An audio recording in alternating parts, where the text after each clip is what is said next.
Welcome to my channel, Dianisa. Like, subscribe, and share. Assalamualaikum warahmatullahi wabarakatuh.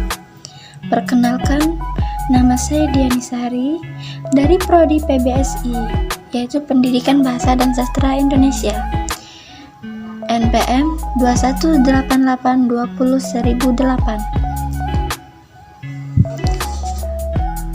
Materi pertama yaitu peran bahasa Indonesia, yaitu pengertian bahasa.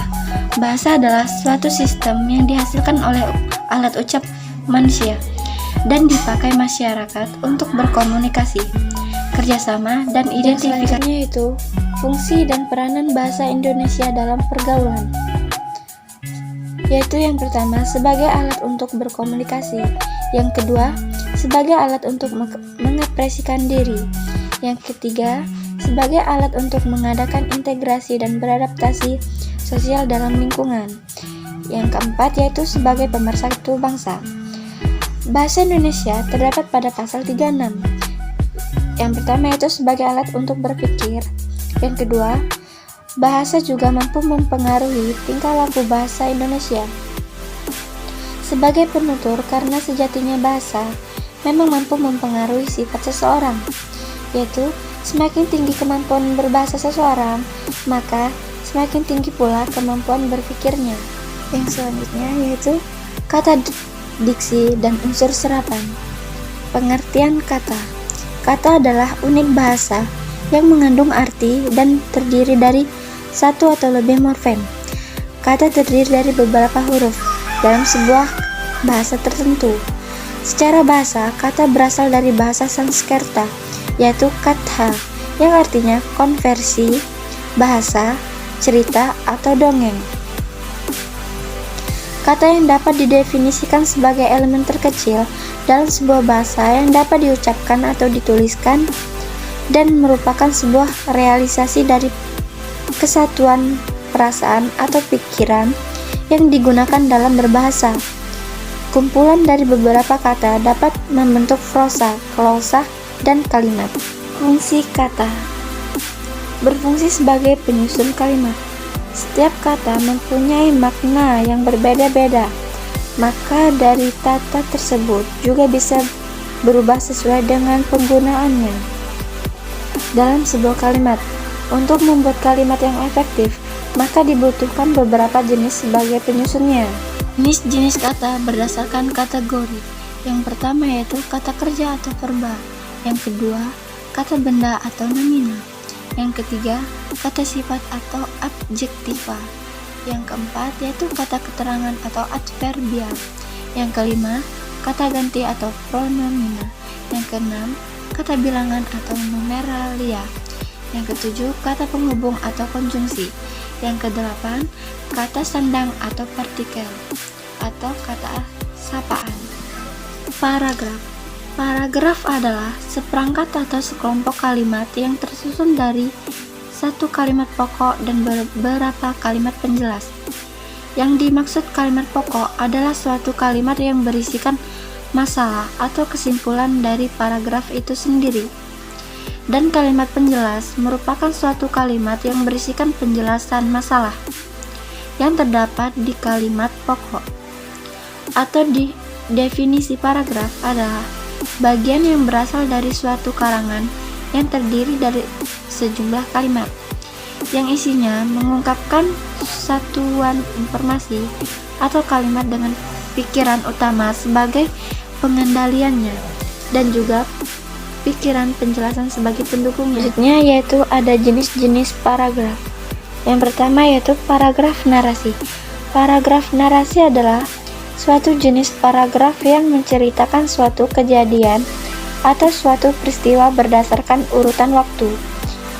Yang pertama yaitu ada unsur intrinsik dan unsur ekstrinsik. Unsur intrinsik adalah ada di dalam, sedangkan unsur ekstrinsik ada di luar. Yang kedua yaitu paragraf deskripsi. Adalah paragraf yang isinya merupakan penggambaran dari suatu keadaan atau peristiwa menggunakan kata-kata.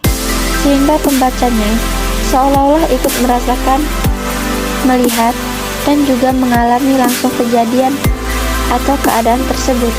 Yang ketiga yaitu paragraf eksposisi. Paragraf eksposisi adalah suatu paragraf yang bertujuan untuk memaparkan atau menyampaikan informasi, mengajarkan, menjelaskan, dan juga menerangkan suatu topik kepada yang membacanya dengan tujuan untuk memberikan informasi sehingga memperluas pengetahuan si pembaca. Dan yang keempat yaitu paragraf argumentasi. Paragraf argumentasi adalah paragraf yang isinya berupa tulisan yang disertai fakta atau bukti suatu kejadian atau peristiwa untuk membuktikan kebenaran itu. Paragraf kelima yaitu paragraf persuasi. Paragraf persuasi adalah yang isinya membujuk rayu si pembaca untuk membuat sesuatu yang sesuai dengan keinginan penulisnya. Pengertian dan ruang lingkup karya ilmiah. Pengertian karya tulis ilmiah. Karya tulis ilmiah adalah suatu karya dalam bidang ilmu pengetahuan dan teknologi berbentuk ilmiah. Karakteristik dan syarat karya tulis ilmiah yaitu mengacu pada teori berdasarkan fakta, logis, objektif. Macam-macam karya tulis ilmiah yaitu ada makalah, kertas kerja, laporan praktik kerja, skripsi, tesis, dan disertasi.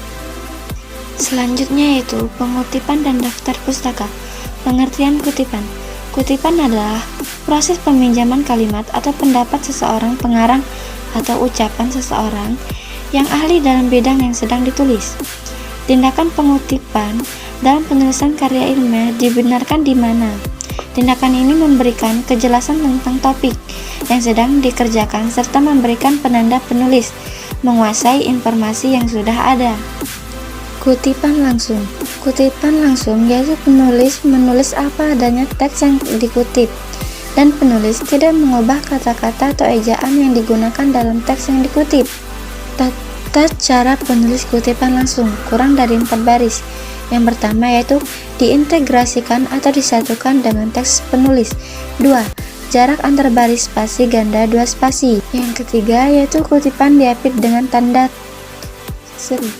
Keempat, akhir kutipan diikuti dengan kurung buka, nama singkat pengarang, tahun terbit, dan nomor halaman tempat kutipan. Diakhiri dengan tanda kutip. Tata cara penulisan kutipan langsung lebih dari 4 baris. Yang pertama yaitu kutipan dipisahkan dari teks dengan jarak 2,5 spasi. Kedua, jarak antar baris 1 spasi. Ketiga, kutipan boleh diapit dengan tanda kutip. Keempat, akhir kutipan diikuti dengan tanda kurung buka, nama singkat, pengarang, tahun terbit, dan nomor halaman tempat kutipan, dan diakhiri dengan tanda kurung tutup.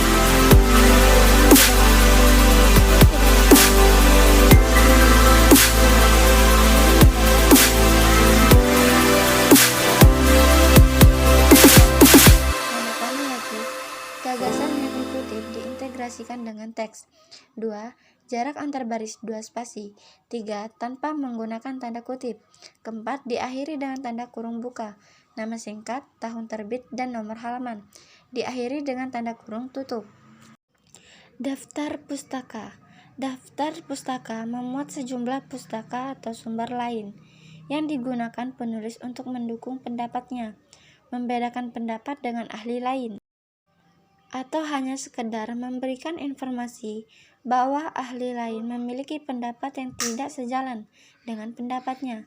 Daftar pustaka disusun melalui cara tertentu, meliputi komponen berikut, yaitu nama penulis, tahun terbit, judul naskah, bentuk sumber informasi, dan kota penerbit dan nama terbit.